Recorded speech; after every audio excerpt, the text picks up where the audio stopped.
6 outlaws rode hard across the desert road that afternoon, but the strangest thing about that moment was not the dust behind them or the shouting carried by the wind. It was the lone cowboy who chose to stand in their way. The sun hung low over the Arizona plains, turning the dry grass the color of old copper, while a warm wind pushed thin waves of sand across the trail. Elias Carter had been riding alone for nearly 15 miles that day, following a narrow cattle path that cut between redstone hills and scattered mesquite trees, the kind of quiet road where a man usually heard nothing but the creak of saddle leather and the slow rhythm of hooves against dry earth. That was why the sound reached him long before the riders appeared. At first it was only a distant echo, hooves striking the ground too quickly, too urgently, like men chasing something that didn't want to be caught. Elias eased the reins and lifted his eyes toward the far bend of the trail where the dust cloud rose like smoke against the pale sky. Out of that drifting haze came a figure running on foot, a young native girl moving as fast as tired legs would allow, her dark hair whipping behind her while the desert wind tugged at the edges of a worn buckskin dress. She looked back once, then again, the way someone does when they know danger is getting closer with every second. Behind her, the riders finally broke through the dust. 6 men on tall horses, their coats flapping, their voices sharp as they called out across the open land. Elias could not hear every word carried by the wind, but one phrase reached him clearly enough. "She stole something," one of them shouted, pointing down the road as if that single accusation explained everything. The girl stumbled for a moment on the uneven ground, catching herself before falling, and for a heartbeat she locked eyes with the cowboy standing 50 yards ahead. Fear lived in that look, but there was something else there too, something stubborn, something that refused to give up even with 6 riders closing the distance. Elias Carter had spent most of his life riding the frontier, long enough to know that the desert often carried 2 kinds of stories, the ones men shouted about and the ones written quietly in a person's eyes. He shifted in the saddle, studying the riders as they approached within 100 feet, their horses slowing only slightly when they noticed him waiting in the middle of the road. The tallest of the men tipped his hat back and gave Elias a thin smile that carried more confidence than courtesy. "Cowboy," he called out, gesturing toward the girl who had now stopped beside the trail, breathing hard but standing her ground. "That one's ours." The wind pushed another sheet of dust across the road, brushing against Elias's boots and the legs of his horse as the desert grew suddenly still, the kind of stillness that arrives just before a choice has to be made. Elias Carter rested one hand lightly on the horn of his saddle, looking from the girl to the riders and back again, measuring the space between them, measuring the weight of a moment that might change everything. Then he spoke in a calm voice that carried easily across the quiet stretch of desert. "Funny thing about the open road," he said slowly, eyes steady beneath the brim of his hat.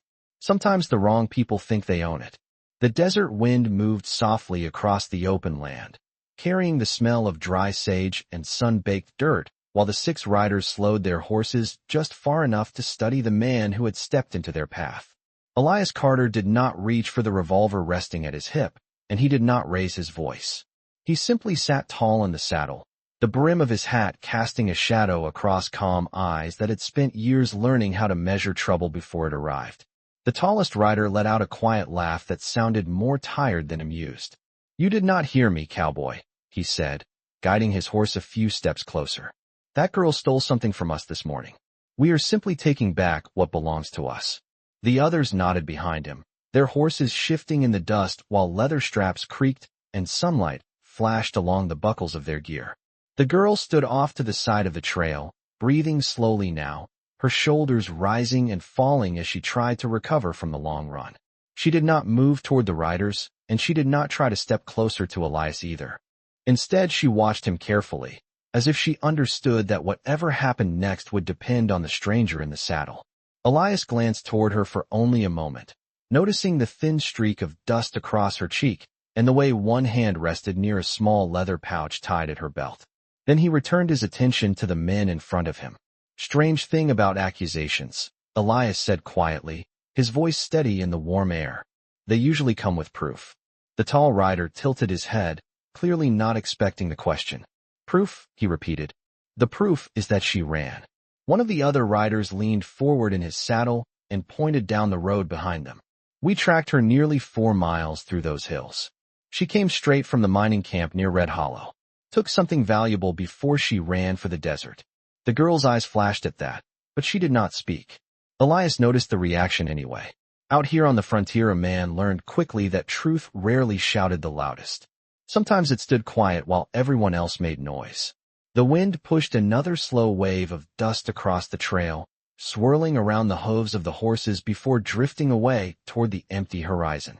Elias rested both hands loosely on the saddle horn, as if he had all the time in the world. "And what exactly did she steal?" he asked. The tall rider hesitated just long enough for the silence to grow uncomfortable. Finally he shrugged. "Something that does not concern you." Elias nodded once, almost thoughtfully. "That is the part that does concern me." The riders shifted again, their confidence fading just slightly as the conversation refused to go the way they expected. The tall rider's smile returned, though it carried less patience now. "Listen carefully," he said, his voice sharpening. "That girl is coming back with us one way or another. You can ride on and forget you saw anything, or you can stay right where you are and make this road a great deal longer than it needs to be." The desert fell quiet again, the kind of quiet that seemed to stretch across miles of empty land. Elias Carter looked at the 6 riders, then at the girl standing alone beside the trail, and finally out toward the distant hills where the road disappeared into the afternoon haze. When he spoke again, his voice was calm, almost gentle. "Boys," he said slowly, "I think you already made this road longer the moment you started chasing someone who clearly did not want to ride with you." The wind carried a long breath across the open trail as the 6 riders exchanged quiet glances among themselves, the kind of silent conversation men share when confidence begins to slip. The tall rider shifted in his saddle and studied Elias Carter more carefully now, as if the calm voice and steady posture had suddenly turned the situation into something less certain than it had been 5 minutes earlier. Out here on the frontier, most men stepped aside when outnumbered. Most men lowered their eyes when 6 horses blocked the road. Elias Carter had done neither, and that alone changed the rhythm of the moment.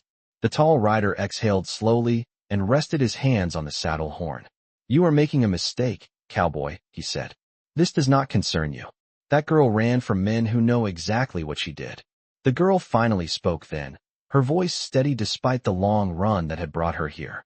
"I took nothing from them." Her English carried a faint accent shaped by the hills and deserts where her people lived, but the words were clear enough. The riders laughed again, though the sound felt thinner now. One of them leaned forward and gestured toward the small pouch at her belt. "Then what is that?" he called out. The girl's hand moved instinctively toward the pouch, pressing it lightly, as if the leather carried something far heavier than its size suggested. She did not answer immediately.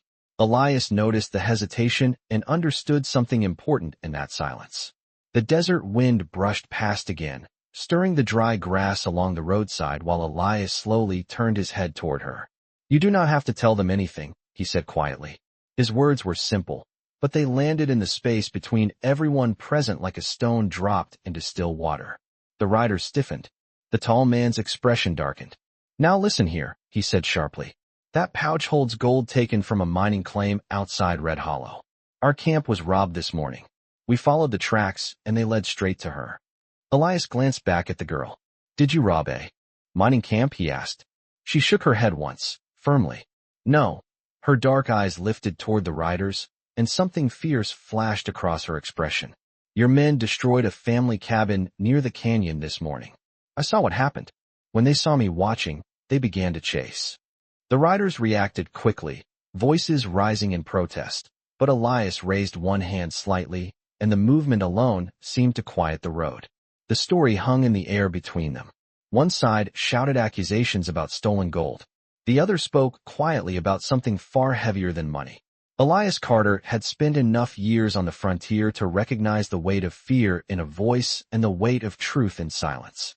He studied the riders again, noticing the way 2 of them avoided his gaze and the way the tall man spoke a little faster than before. Finally, Elias looked back toward the girl standing beside the trail, dust on her boots and the long desert behind her. The wind moved through the hills again, carrying the distant cry of a hawk somewhere high above the canyon. Elias nodded once, slowly, as if a decision had settled quietly in his chest. Then he turned his horse slightly sideways across the narrow trail, blocking the path between the riders and the girl. His voice remained calm, almost thoughtful. "Well now," he said, looking at the 6 men before him.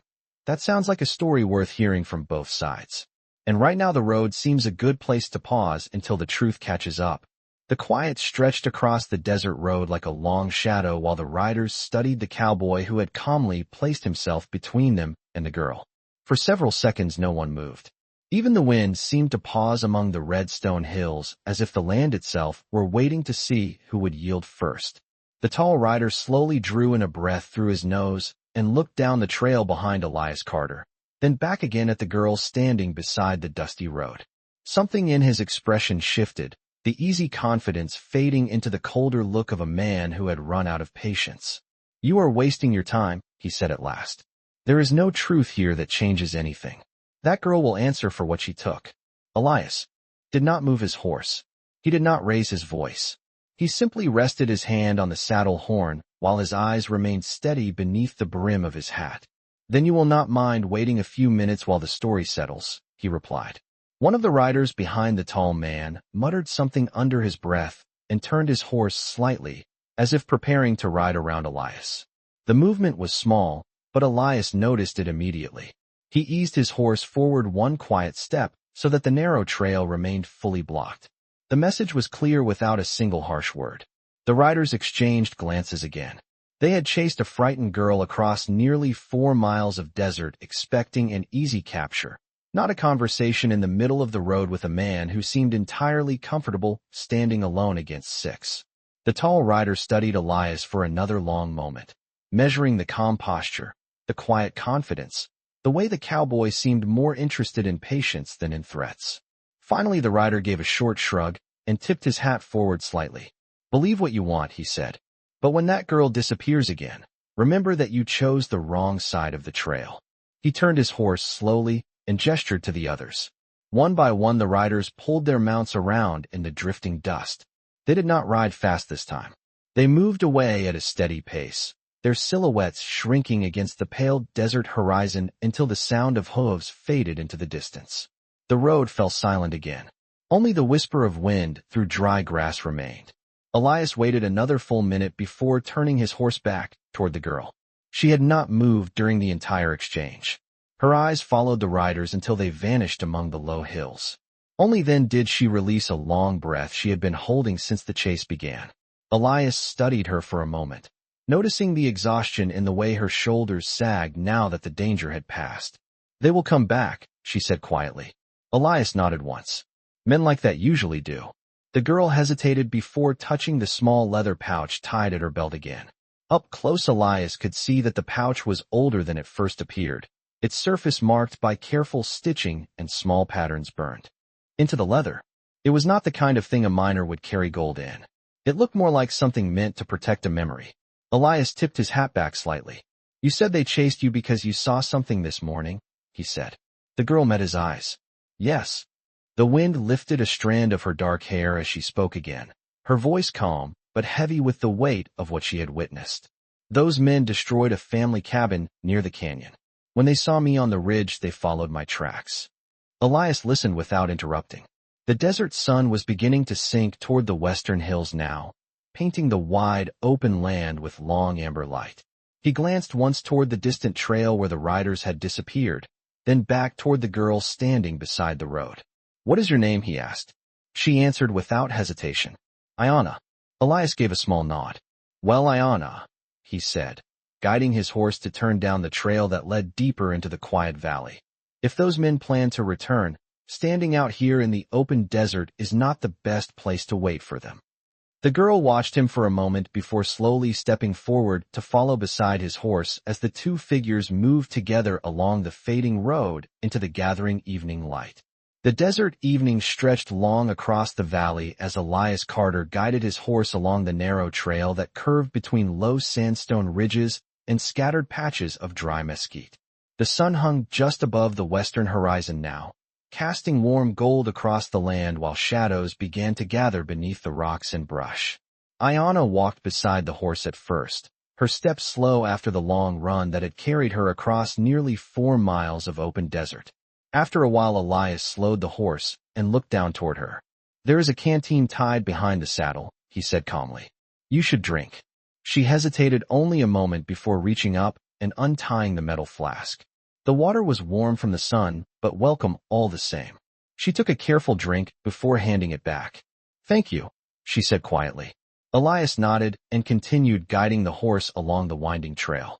The road ahead dipped gently into a narrow valley where a small wooden cabin stood among a handful of cottonwood trees that had somehow survived the harsh desert climate. From a distance, the place looked simple and quiet, the kind of lonely shelter a man built when he wanted more distance from people than most towns allowed. Elias pointed toward it.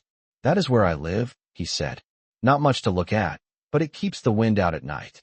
Ayanna studied the cabin as they approached, her eyes moving slowly across the weathered porch, the split-rail fence, and the small horse corral built beside the trees. The place felt peaceful in a way the open trail had not. Still, the tension in her shoulders had not fully faded. Elias noticed. "You are still listening for them," he said. Ayanna nodded once. "They will come back."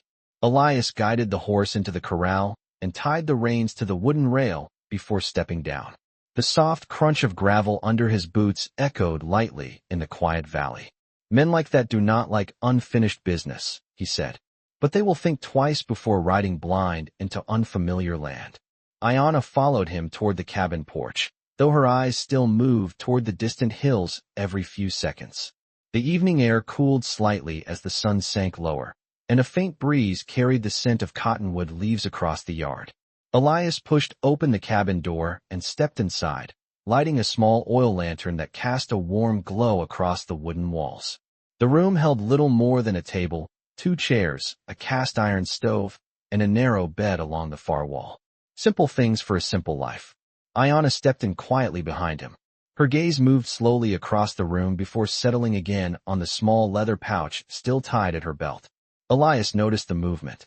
"That pouch," he said carefully. "It matters more than those men want anyone to believe." Ayanna lowered herself into one of the chairs near the table. For a moment she said nothing. Outside the cabin, the evening wind rustled gently through the cottonwood leaves while the last light of the day faded across the valley. Finally, she untied the pouch and placed it on the table between them. Elias did not reach for it. He only looked at it quietly. The leather was worn smooth by years of careful handling, and the small symbols burned into its surface carried patterns that were not meant for decoration alone. Ayanna rested one hand lightly on the pouch. "This does not belong to the men who chased me," she said softly. "It belonged to the family they destroyed this morning." Elias remained silent. After a moment, she opened the pouch and carefully slid a folded piece of paper onto the table. The paper was old and creased, but still intact.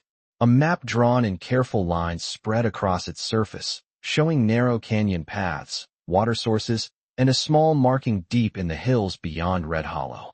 Elias studied the map without touching it. The quiet room seemed to grow heavier with each passing second. Finally, he spoke in the same calm voice he had used all afternoon.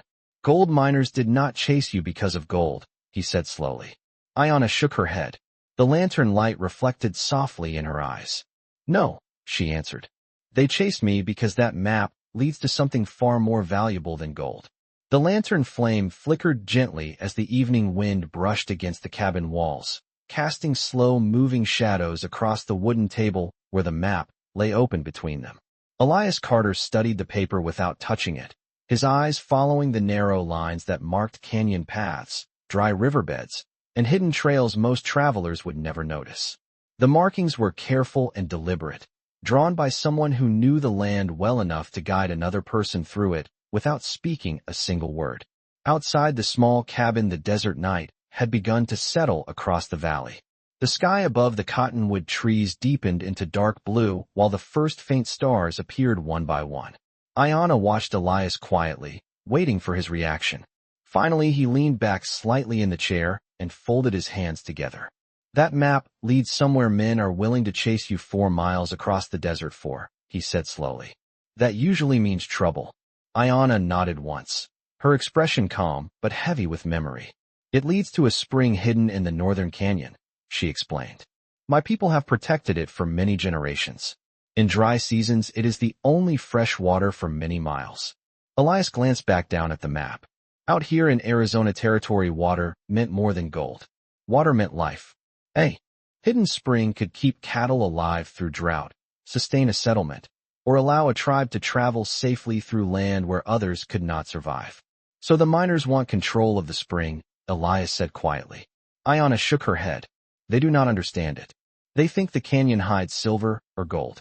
The family who lived near Red Hollow found the old trail markings that lead there. They kept the map hidden to protect the place. Her voice lowered slightly as she continued. This morning the men from the mining camp arrived at the cabin asking questions. When the family refused to tell them about the map, those men destroyed the home searching for it. The lantern flame shifted again as a stronger gust of wind pressed against the wooden walls. Elias sat silent for several seconds, the weight of the story settling slowly in the quiet room. Finally, he looked up again. And you saw this happen? Ayana nodded. I was gathering herbs on the ridge above the canyon. When they found the map, they realized someone might have witnessed what they did. That is when they began to follow my tracks. Elias exhaled slowly and leaned forward, studying the map once more. The narrow canyon path drawn on the paper curved deep into the hills north of Red Hollow, far from the roads most settlers used. A place hidden well enough that a man could ride within half a mile and never know it existed. If they believe the map is here, he said thoughtfully, they will return to search this cabin. Ayana's eyes moved toward the small window beside the door where darkness had fully settled across the valley. Yes, she said quietly. Elias reached out then and carefully folded the map along its worn creases before sliding it back toward her. Then we should make sure they do not find it when they come looking. Ayana looked at him, surprised by the calm certainty in his voice. You still intend to help me? She asked. Elias stood slowly from the chair and walked toward the cabin door, pushing it open just enough to look out into the quiet night. The stars now stretched across the desert sky like scattered silver dust. The valley beyond remained peaceful, but Elias Carter had spent enough years on the frontier to recognize the difference between peace and the silence. That comes before trouble returns. After a moment, he closed the door again and turned back toward the table. Out here, he said simply, a man does not walk away when someone is being chased for protecting the only water in the desert.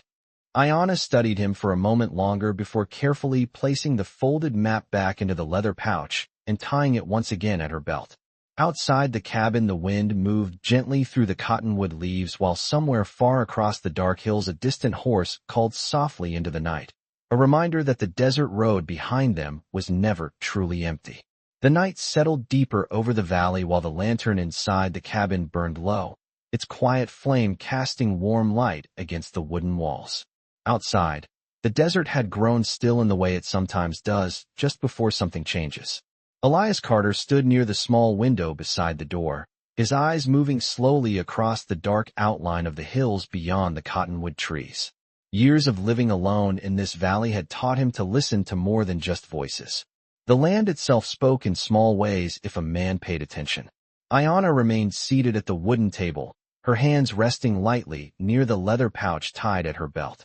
She had said little during the past few minutes, but her eyes had not left the window. The quiet stretched for a while until Elias spoke without turning around. How long do you think it will take them to realize the map is not on the road anymore? He asked. Ayana considered the question before answering. Those men are not patient, she said softly.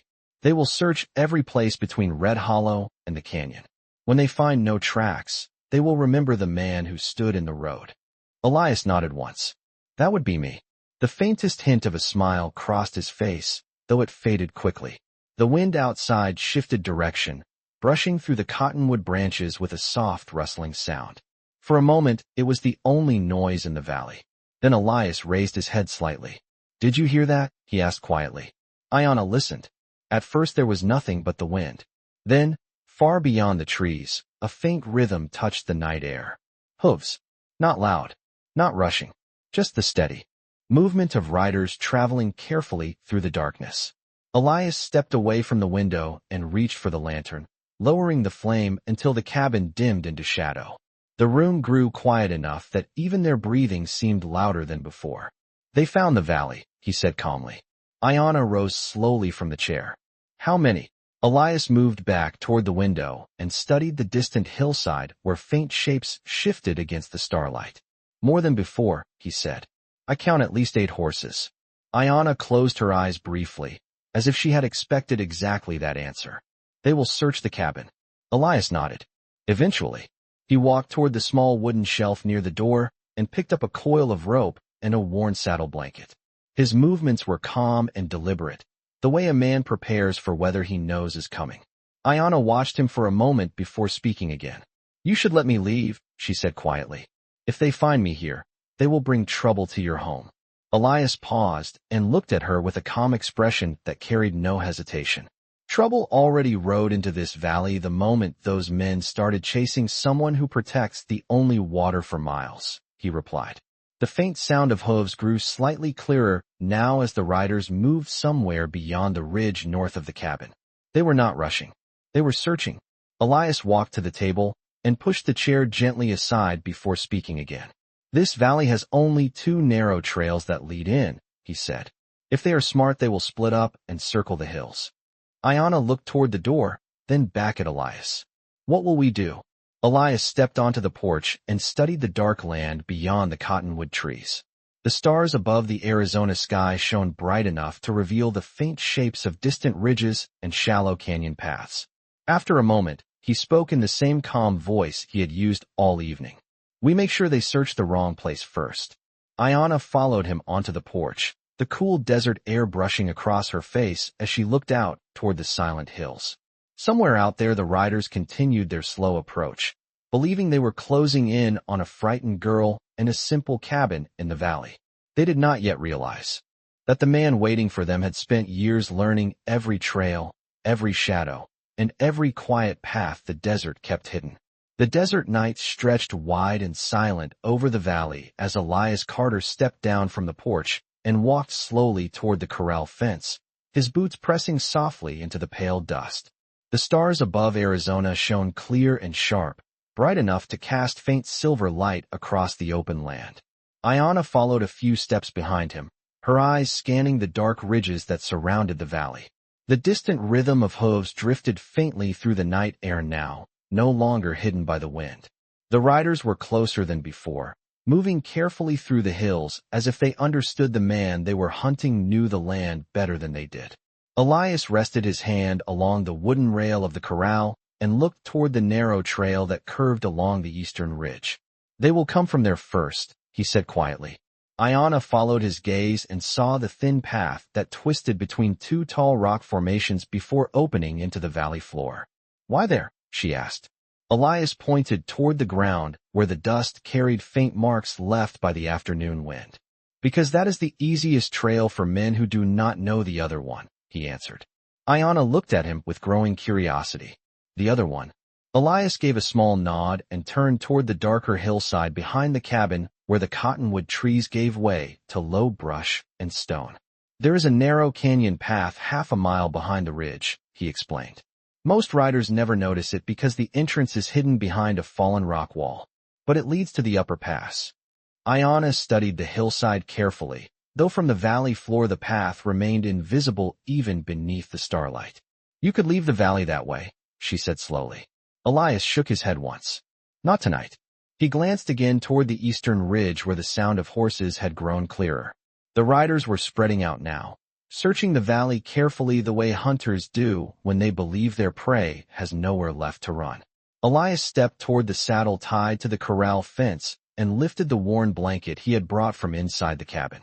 With steady hands he draped it across the back of his horse before fastening a small lantern to the saddle strap. Ayana watched the quiet preparation without interrupting. After a moment she understood. You want them to see the horse leave? She said softly. Elias nodded once. If they believe someone rode away from the cabin, they will follow the light. He tightened the lantern strap and adjusted the saddle before guiding the horse toward the open gate of the corral. The animal moved calmly beside him, used to the quiet commands of a man who rarely raised his voice. Ayana stepped closer, and while they chased the light, Elias looked toward the shadowed hillside where the hidden canyon path waited beyond the trees. We walk the other direction, he replied. The distant riders had reached the top of the eastern ridge now. Their silhouettes appeared briefly against the stars as they paused to look down into the valley where the small cabin stood alone among the cottonwoods. Elias opened the corral gate and gently turned the horse toward the narrow trail that led south across the desert floor. The lantern tied to the saddle cast a warm glow that flickered across the ground. With a soft tap against the horse's flank, he sent the animal moving at a slow, steady pace along the visible path. From the ridge above, it looked exactly like a rider leaving the valley in a hurry. Elias watched until the horse and lantern drifted farther into the open desert. Then he turned back toward Ayanna. "Now we move," he said quietly. Together they slipped behind the cottonwood trees and began walking toward the darker hillside where the hidden canyon trail waited beneath the silent stars. Far above them, the riders on the ridge began to move again, their attention fixed on the flickering lantern slowly disappearing into the desert night. The desert night carried them quietly through the shadowed hillside as Elias Carter moved ahead along the narrow canyon path that most riders never noticed from the valley floor. The entrance had been hidden behind a fallen wall of stone for years, and even under the bright Arizona stars the opening looked like nothing more than a jagged break in the rocks. Ayanna followed closely behind him, her steps careful across the uneven ground while the cool air of the canyon wrapped around them like a quiet shield. Far behind them, the valley remained still except for one small moving light drifting across the open desert where the saddled horse carried its lantern southward. From the eastern ridge, the riders had already begun to descend, their silhouettes breaking apart as they turned their attention toward the moving glow in the distance. Elias paused halfway up the narrow pass and looked back once toward the valley floor. Even from here, he could see the small lantern flickering far out across the desert plain, exactly where the riders expected a man to run if he believed he was being hunted. After a moment, Elias turned again and continued guiding the quiet climb through the rocks. The canyon narrowed for nearly 200 yards before opening into a higher plateau where the desert wind moved freely through low sage and scattered stone. When they reached the top, Ayanna stopped beside him and looked out across the northern hills. The land stretched wide beneath the starlight, empty and silent except for the distant glow of Red Hollow far to the south. Elias rested his hands on his belt and watched the valley below for another long moment. The riders were now moving quickly after the lantern, their attention fixed on the fading light that drifted deeper into the desert. None of them looked toward the hidden pass where the two quiet figures now stood. Ayanna let out a slow breath. "They followed the horse," she said softly. Elias nodded once. Men who chase treasure usually run toward the first light they see. A faint breeze moved across the plateau, stirring the dry grass around their boots. For the first time since the chase began, the night felt calm.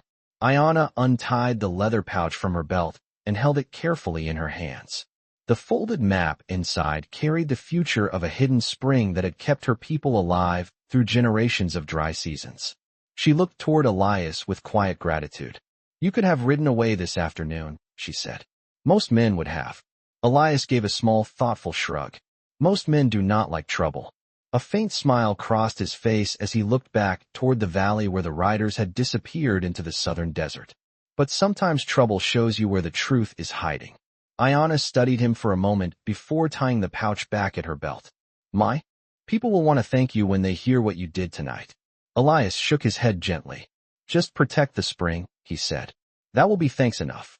The wind shifted again, carrying the scent of distant rain somewhere beyond the northern hills. The desert stretched wide and quiet beneath the stars while the valley behind them slowly returned to silence. After a moment, Elias turned toward the narrow trail that led deeper into the canyon country. "Your path runs north from here," he said calmly. "Follow the ridge until the canyon splits. The spring will not be far beyond that." Ayanna nodded and began walking toward the trail before pausing once more. She looked back at the lone cowboy standing beneath the Arizona sky. "Will you return to the valley?" she asked. Elias glanced once more toward the distant desert where the riders chased a fading lantern far from the truth they had been seeking all along. Then he turned back toward the quiet plateau. "Yes," he said simply. "Someone has to keep the road honest out here." And beneath the endless stars of the old western land, the two travelers walked their separate paths, leaving behind a silent valley where justice had arrived without a single shot, and where the desert itself would remember the night a man chose to stand his ground for someone the world had been ready to ignore.